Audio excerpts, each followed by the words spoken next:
3월 20일 살아계신 하나님의 말씀 히브리 10장 23절부터 25절 말씀으로 모이기에 힘쓰라는 제의 말씀 드립니다. 요즘 예배에 잘 참석들 하시고 계신가요? 얼마 전에 질병대책본부에서 발표한 걸 보니까 교회 예배를 통해서 코로나 바이러스에 감염된 것은 아주 미미한 수준이라고 발표하는 걸 보았습니다. 모든 감염은 교회 예배를 통해서 발생하는 것처럼 매일매일 뉴스에 떠들어대더니 도무지 앞뒤가 맞지 않는 얘기라서 무슨 꿍꿍이인지 헛웃음을 칠 수밖에 없었습니다. 지하철에서 감염됐다는 얘기는 들어본 적도 없고 통근버스에서 감염됐다는 이야기나 정부에 시행하는 기념식장 같은 곳에서 감염됐다는 얘기 들어본 적이 없는데 코로나 바이러스는 아주 정치적인 이 세균인 것 같습니다. 무슨 바이러스가 교회에서만 감염이 된단 말입니까? 그렇게 못된 정치적 그 세균에 의해서 교회는 거의 이제 기진맥진 지쳐버렸어요.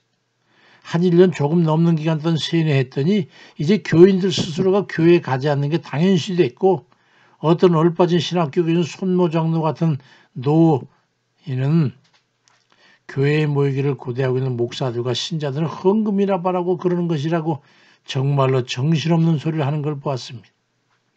어떤 때 하나님께서 너무 참으시는 거 아닌가 하는 생각이 듭니다.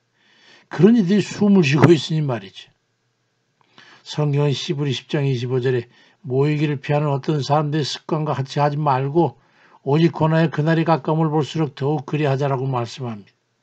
그런 배신자들의 습관을 따르지 말고 열심을 내서 모이기에 힘쓰라고 말씀하고 있는 거예요.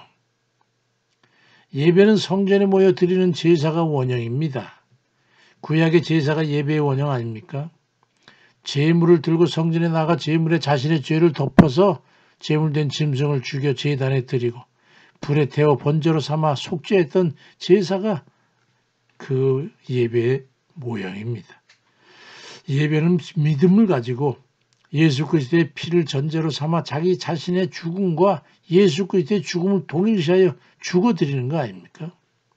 그런데 TV 앞이나 컴퓨터 앞, 소파에 앉아 발 뻗고 앉아 간식 먹어가며 찬송과 연주를 듣고 성경 있는 것을 듣고 설교를 듣고 축도를 듣고 마치는 게 그게 정상적인 예배입니까? 어떤 이는 예배는 모이는 게 아니라 삶 그 자체가 예배 아니냐고 하는 이들도 있어요. 물론 일부는 맞는 얘기죠.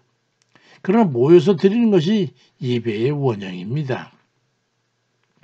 사도행전 2장 46, 47절에 날마다 마음을 같이하여 성전에 모이기를 힘쓰고 집에서 떡을 떼며 기쁨과 순전한 마음으로 음식을 먹고 하나님을 찬미하며 또 온 백성에게 칭송을 받으니 주께서 구원받는 사람을 날마다 더하게 하시니라 말씀합니다.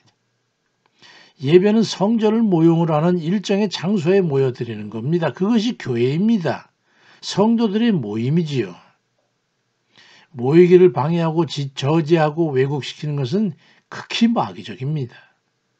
하나님께서 부르시고 주께서 기다리시는 곳으로 그 부르심에 응하고 주님 앞에 찾아 나아가는 겁니다.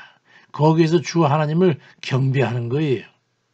요한계시록 3장 12절에도 이기는 자는 내 하나님 성전의 기둥이 되게 하리니 천국에서조차 모임을 통해 하나님을 경배하는 겁니다. 그것이 예배입니다. 기도 또한 성전에 나아가 하는 것이 맞는 거지요. 주의 성령이 임재하시는 곳으로 찾아 나아가서 그곳에서 기도하는 겁니다. 예수님께서도 감람산이라는 일정의 장소를 정하시고 밤마다 때때로 그곳에서 습관에 따라 기도하셨습니다. 기도가 무슨 때와 장소를 구별하느냐고 하지만 그러나 특별한 목적과 공동의 목표를 가지고 드리는 기도는 한 곳에 모여 하는 겁니다. 사도행전 3장 1절 3절에 제9시 기도 시간에 베드로와 요한이 성전에 올라갔어요. 왜 그들이 성전에 갔겠어요? 사도행전 2장 1절 4절에 오순절날의 이름에 그들이 다 같이 한 곳에 모였더니 호련히 하늘로부터 급하고 강한 바람 소리 같은 거 있어 그들이 온 집에 가득하며 불의 혀처럼 갈라지는 것들이 그들 위에 보여 각 사람이 하나씩 임해 있더니 오순절 다락방의 의미가 무엇입니까? 모임의 장소적 의미가 있는 거 아니겠습니까? 그 장소가 교회가 아니면 어디겠어요? 모이기에 힘쓰는 예배 행위를 우리는 빨리 회복해야 합니다. 어떻게든지 교회 나가야 돼요. 그를 위해서 우리는 기도해야 합니다. 아니면 하나님의 교회는 영영 무너지고 우리의 믿음은 안개가 소멸되듯이 우리에게서 증발해 갈 겁니다. 우리 후손들은 어떻게 되는 거예요? 할 수 있는 한 교회에 모이기를 힘쓰는 이들 다 되시기를 주의 이름으로 축원드립니다. 아멘입니다.